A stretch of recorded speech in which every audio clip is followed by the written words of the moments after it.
2 hours at Changi before an ultra-long haul home. I figured I'd spend them in the lounge I already knew. I did not. And now I'd root through this terminal on purpose, just to come back here. This is the SATS Premier Lounge in Changi Terminal 2. The room they walk me into, the one bowl of food worth planning your morning around, and whether it's actually worth it. Hey everyone, I'm Alex Ostrovsky. You're watching Travel and Food Guy. This video is not sponsored by the lounge. Let's go. But first, one thing about Changi Terminal 2 that will wreck your morning if it catches you cold. Changi Terminal 2 does not screen you on the way in. You check in, drop your bags, clear immigration, and then you are loose in the terminal with nothing behind you. Security happens at your gate, and it is a real line. Look at this. That is 40 minutes before departure. So whatever time you think you need to leave the lounge, leave 15 minutes earlier. The United counter wrote my gate cutoff right on my boarding pass. If yours doesn't, ask. Now, how to get access. I'm United 1K flying Premium Plus from Singapore to San Francisco, and the check-in counter handed me a complimentary pass. That is what got me in. And here's the part people get wrong. Plain Star Alliance Gold does not reliably open this door. That is the KrisFlyer Gold Lounge across the hall. This one is Priority Pass, Plaza Premium, a stack of premium credit cards, or a walk-up rate. Check your wallet first. You could walk right past the entrance. Reservations only sign, 2 attendants, the SATS logo on the wall, that is it. Then they did something I did not expect. They scanned my pass, asked if it was my first time, and walked me through a separate door. There's a sign on it that says private, by invitation only. Inside, a row of semi-private booths, high backs, marble tables, blue light in the ceiling, power right at the seat. 3 other people in the whole room. I dropped my bag and I did not move for 2 hours. Most lounges hand you a drink voucher and call it hospitality. This one handed me a room. Okay, the food. There is one thing here you need to come hungry for, and this is it, the laksa. They run a whole station for it. Big pot of broth, the noodles, the fixings, and a card calling it a Singapore Heritage Bowl. Coconut curry noodle soup. Now, honestly, I built the bowl, carried it back to the booth, and I was planning to take 2 bites, decide it was fine, and go try something else.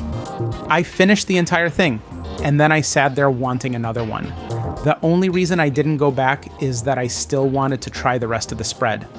If you have never had laksa and you're leaving the country that invented it, do this first. Everything else second.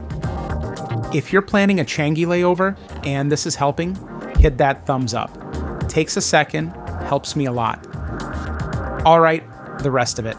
Next to the laksa, I grabbed a steamed bao bun, some stir-fried noodles, and a glazed meatball.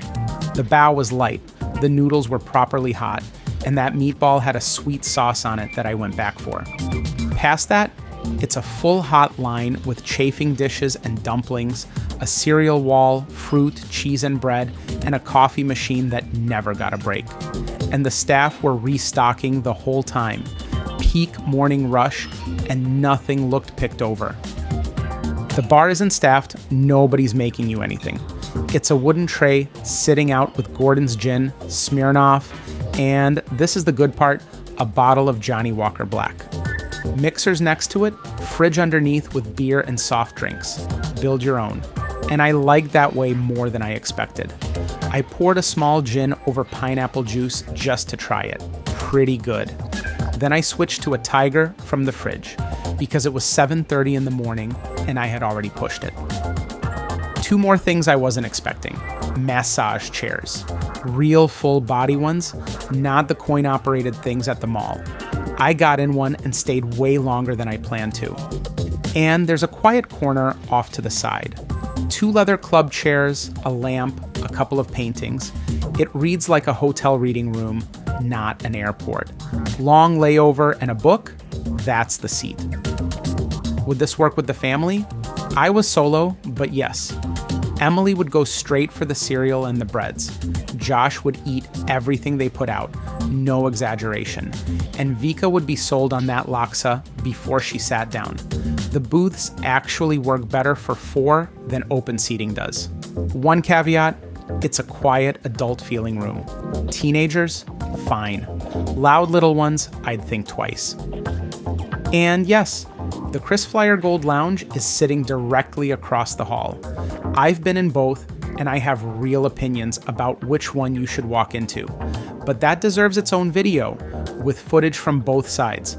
So I'm making that one next. Subscribe and you'll catch it. So, the verdict. Private booths, a laksa I would root through this airport for, black label on a self-pour tray, real daylight, massage chairs, and a desk team that warned me about gate security before it became my problem. I genuinely can't find a complaint.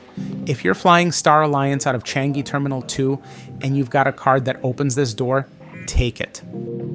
If this was useful, subscribe. I'm working through these lounges one at a time, so you'll see the ones on your routes before you're standing at the door wondering. Tell me in the comments which Star Alliance lounge in Asia should I route through next.